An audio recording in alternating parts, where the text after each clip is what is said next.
সুপ্রিয় দর্শক আসসালামু আলাইকুম, কেমন আছেন সবাই? আশা করছি সকালে অনেক বেশি ভালো আছেন। সবাইকে স্বাগতম জানাচ্ছি আমার আরেকটি নতুন রেসিপি দেখার জন্য। আমি আজকে আপনাদের সাথে শেয়ার করব চিংড়ি মাছের কারি। এটা খেতে কিন্তু অনেক টেস্টি, তৈরি করা কিন্তু একদম সহজ, অল্প কিছু উপকরণ দিয়ে কিন্তু তৈরি করে নেওয়া যায়। তাহলে চলুন দেখে নেওয়া যাক। প্রথমে আমি এখানে 500 গ্রাম চিংড়ি নিয়েছি। দেখেন, চিংড়ি মাছের খোসা আর মাথা আমি দুটোটা ছিলে পরিষ্কার করে ভালো করে ধুয়ে নিয়েছি। আমি এখন চিংড়িটাকে একটু ম্যারিনেট করে নিচ্ছি। তার জন্য আমি এখানে স্বাদ অনুযায়ী লবণ দিয়ে দিয়েছি।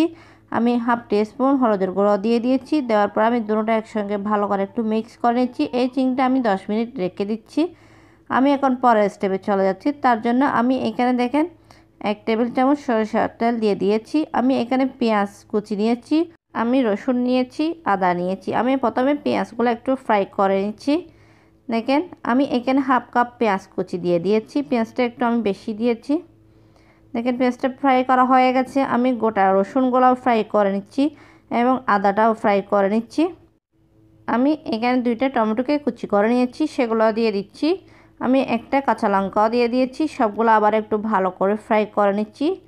দেখেন, একটু সময় নিয়ে ফ্রাই করে নিতে হবে। দেখেন, আমার এগুলো ফ্রাই করা হয়ে গেছে। আমি এখন এগুলো উঠিয়ে আমি এই সবগুলোকে একটু ঠান্ডা করে নিচ্ছি, কারণ আমি একটা মিশ্রণ তৈরি করব তার জন্য। দেখেন, ঠান্ডা হয়ে গেছে। আমি এখন পেঁয়াজ, টমেটো এবং কাঁচা লঙ্কা সবগুলো একসঙ্গে একটা পেস্ট তৈরি করে নিয়েছি। দেখেন, একদম মিহি করে তৈরি করে নিয়েছি। আমি এখন চিংড়ি মাছগুলো রান্না করার জন্য চলে যাচ্ছি। তার জন্য আমি এখানে 2 টেবিল চামচ কুকিং অয়েল দিয়ে দিয়েছি। আমি চিংড়ি মাছগুলো একটু ফ্রাই করে নিচ্ছি। দেখেন, আপনারা চাইলে চিংড়ি মাছগুলো ফ্রাই করা ছাড়াও এমনিতে রান্না করতে পারেন। দেখেন, এগুলো ফ্রাই করা হয়ে গেছে। আমি এখন উঠিয়ে এক পাশে রেখে দিচ্ছি। দেখেন, আমি উঠিয়ে রেখেছি। এখন আমি এখানে হাফ টিস্পুন হলুদের গুঁড়া দিয়ে দিচ্ছি। দেখেন, হলুদের গুঁড়া আমি ভালো করে একটু ভেজে নিচ্ছি। দেখেন, ভাজা হয়ে গেছে। আমি এখানে দেখেন আগে থেকে যে মিশ্রণটা পেঁয়াজ, টমেটো এবং রসুন, আদা দিয়ে যে মিশ্রণটা তৈরি করে রেখেছিলাম সেটা আমি এখানে ঢেলে দিয়েছি। দেওয়ার পরে আমি আবার একটু ভালো করে ভেজে নিচ্ছি। দেখেন, ভাজা হয়ে গেছে। আমি শুকনো মশলা গুঁড়া এখন নিয়ে নিয়েছি। আমি স্বাদ অনুযায়ী লবণ নিয়েছি। দেখেন, জিরার গুঁড়া নিয়েছি 1 টিস্পুন, শুকনো লঙ্কার গুঁড়া নিয়েছি 1 টিস্পুন, হলুদের গুঁড়া নিয়েছি 1 টিস্পুন, ধনিয়ার গুঁড়া নিয়েছি 1 টিস্পুন। আমি সামান্য করে গরম মশলার গুঁড়াও দিয়ে দিয়েছি। এখন সবগুলো একসঙ্গে এখানে দিয়ে দিচ্ছি। দেখেন, দেওয়ার পরে আমি ভালো করে একটু কষিয়ে নিচ্ছি। দেখেন, এই মশলাটা কিন্তু সময় নিয়ে একটু কষিয়ে নিতে হবে। দেখেন, কষানো হয়ে গেছে। এখন আমি যে চিংড়িগুলো আগে থেকে ভেজে রেখেছিলাম সেগুলো এখানে দিয়ে দিয়েছি। দেখেন, দেওয়ার পর আমি ভালো করে একটু মিক্স করে নিচ্ছি।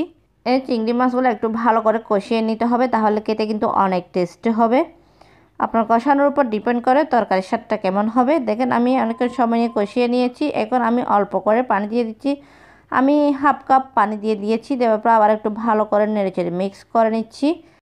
মাছ খেতে খেতে যখন একঘেয়েমি চলে আসে, মুখের স্বাদ পাল্টাতে বা একঘেয়েমি দূর করতে আমার এই রেসিপিটা একবার হলো ট্রাই করবেন। আর অতিথি আপ্যায়নও দেখবেন, একবার এই রেসিপিটি ট্রাই করে দেখবেন। দেখবেন ফ্যামিলির সবাই পছন্দ করবে। আর এই চিংড়ি মাছের কারির সাথে যদি গরম ভাত হয় তাহলে আর তো কোনো কথাই নেই। আর এটা রান্না করতে তেমন সময় লাগে না, আর উপকরণও খুবই অল্প। মশলাগুলো ভালোভাবে চিংড়ি মাছের সাথে কষিয়ে নিতে হবে। এই রেসিপিটা খুব বেশি ঝোল থাকবে না, আবারও শুকনাও হবে না। দেখেন, এইভাবে চিংড়ি মাছের কারিটা খেতে কিন্তু অনেক টেস্টি। একবার হলো বাসায় ট্রাই করবেন। আর আজকের রেসিপিটা আপনাদের কাছে কেমন লেগেছে অবশ্যই কমেন্ট করে জানাবেন। আর রেসিপি যদি আপনাদের কাছে ভালো লাগে থাকে তাহলে আমার চ্যানেলটি সাবস্ক্রাইব করে পাশে থাকার বেল আইকনটি প্রেস করে রাখবেন।